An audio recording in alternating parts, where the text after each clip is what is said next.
లక్షలు సంపాదిస్తున్నా ఈ తండ్రి తన కొడుకు దగ్గర ఓడిపోయాడు. ఎందుకో తెలుసా? అభి వాళ్ల నాన్న ఒక పెద్ద కంపెనీలో మేనేజర్.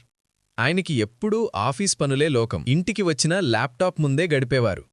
పాపం అభికి వాళ్ల నాన్నతో ఆడుకోవాలని ఉన్నా నాన్నకి మాత్రం అస్సలు టైముండేది కాదు. ఒకరోజు రాత్రి అభి ధైర్యం చేసి నాన్నని అడిగాడు, నాన్నా, మీరు ఆఫీస్లో 1 గంట పనిచేస్తే మీకు ఎంత డబ్బులిస్తారు అని. నాన్నకి కోపం వచ్చినా చిరాగ్గా, 1 గంటకి 500 రూపాయలిస్తారు, వెళ్ళి పడుకో అని అరిచారు. అభి మెల్లగా, నాన్నా, నా దగ్గర 300 రూపాయలున్నాయి, మీరింకో 200 అప్పిస్తారా అని అడిగాడు.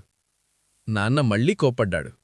కాని కాసేపయ్యాక బాధ అనిపించి అభి దగ్గరికి వెళ్లి ఆ 200 రూపాయలు ఇచ్చాడు. డబ్బులు తీసుకోగానే అభి తన పిల్లో కింద దాచుకున్న చిల్లరంతా తీసి నాన్న చేతిలో పెట్టాడు.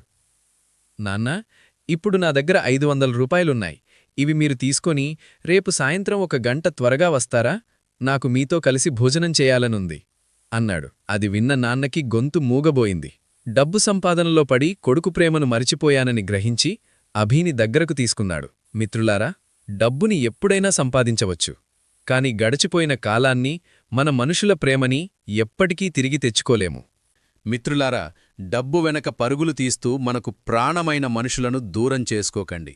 ఈ వీడియో మీ మనసుని తాకితే ఇలాంటి మరిన్ని హృదయానికి హత్తుకునే కథల కోసం ఇప్పుడే మా ఛానల్ని సబ్స్క్రైబ్ చేసుకోండి. మరియు ఈ కథ మీలో ఎవరినైనా గుర్తు చేస్తే వారికి ఈ వీడియోని షేర్ చేయండి. మీరు మీ కుటుంబంతో గడిపే ఆ విలువైన సమయం ఎంతో మాకు కమెంట్లో తెలియచేయండి. గుర్తుందిగా, మన ప్రేమ ఇచ్చే సమయమే మన వాళ్లకిచ్చే అతిపెద్ద ఆస్తి.